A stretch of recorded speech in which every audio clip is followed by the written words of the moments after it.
Hello guys, here we go, ang palaya. Nagtabas lang ako dito ngayon lang. Tapos nalaglag kasi saan ang direction, pinagtatali-tali ko na lang. Mahaba na. So ngayon mag-pruning tayo, tanggal tayo dito. Ito ang ganito maliliit.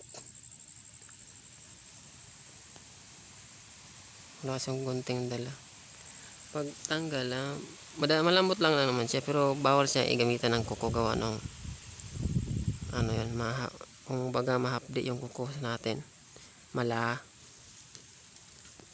iniinda nila yun, kaya dapat gagamit ka ng tools, gunting o kaya kutsilyo, kung anong cutter meron ka, ganun laang. Ngayon kung nagugulay naman kaya, pwede nyo babain para naman mapakinabangan. Pero dito kasi ang dami pa rin mga palayang ligaw. Tinatabas ko ng alaang. Huwag kang maputol. Ito maliliit pa lang. Pero at least naagapan na agad.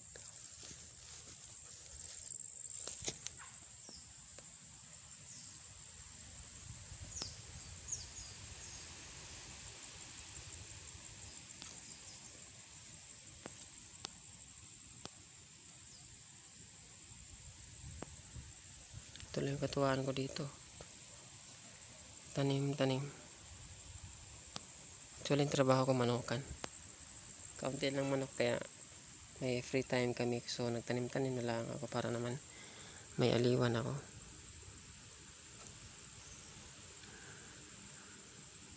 Kahit pa paano.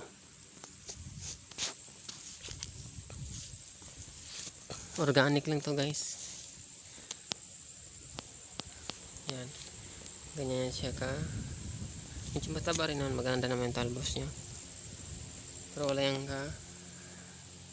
chemical.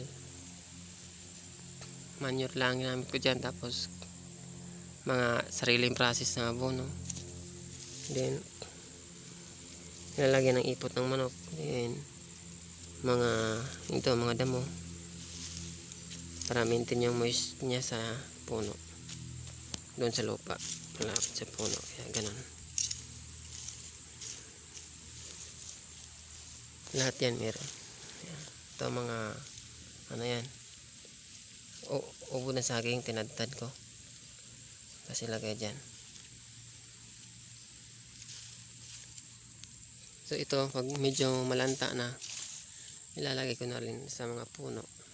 Pag ganyan kasi ilagay mo na agad, mainit yan siya habang nalalanta, kaya may tendency maapektuhan yung tanim. Pero kung nagmadali ka naman, distansyahan mo lang isang dangkal pa ikot, okay na yan. Pero ako, antayin ko lang na malanta kasi andito na din naman ako. So yan na yung ampalaya nating 7 piraso lang. Ayun na malawakan daw, no? Ito na yung bahay niya, puro kahoy lang. Thank you guys sa suporta guys. Pobreng magsasaka, organic farming.